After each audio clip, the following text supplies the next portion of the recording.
Hello everyone, எல்லாருக்கும் வணக்கம். இன்னைக்கு நாம ரொம்பவே ஒரு இன்ட்ரெஸ்டிங்கான டாபிக்கை பத்தி தாங்க பார்க்க போறோம். மனித உடலியல், நம்ம கர்மா, அப்புறம் பழங்கால பிரபஞ்ச வரைபடங்கள். இது மூணும் மீட் பண்ற அந்த பாயிண்ட்டை பத்தி தான் நாம இன்னைக்கு அலச போறோம். மெடிக்கல் அஸ்ட்ராலஜி, அதாவது மருத்துவ ஜோதிடம்ங்கிற இந்த பழங்கால கலையோட ஆழமான கட்டமைப்பை நம்ம சோர்ஸ் புக்ஸ்ல இருந்து அப்படியே எடுத்து உங்களுக்கு ஈஸியா புரியுற மாதிரி சொல்ல போறேன். ரெடியா? வாங்க ஆரம்பிக்கலாம். எடுத்த உடனே உங்ககிட்ட ஒரு ட்விஸ்டான கேள்வியை கேட்கறேன். ஒரு ஸ்டெத்தாஸ்கோப்பை வச்சு ஜாதகத்தை படிக்க முடியுமா? என்னடா இது விசித்திரமா இருக்கேன்னு நினைக்கிறீங்களா?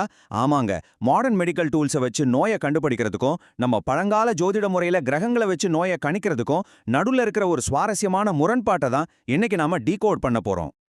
ஓகே, இத கொஞ்சம் ஆழமா பார்க்கலாம். யத் பிண்டே தத் பிரம்மாண்டே அப்படின்னா என்ன? அதாவது நம்ம மனித உடல் அப்படிங்கறதே இந்த ஒட்டுமொத்த பிரபஞ்சத்தோட ஒரு குட்டி வெர்ஷன் தான் பழங்கால நூல்கள் சொல்லுது. நம்ம உடம்ப ஒரு மைக்ரோ காஸ்மோஸாவும் இந்த பிரபஞ்சத்தை மேக்ரோ காஸ்மோஸாவும் பார்க்கறாங்க. சோ பிரபஞ்சத்துல நடக்கிற ஒவ்வொரு சின்ன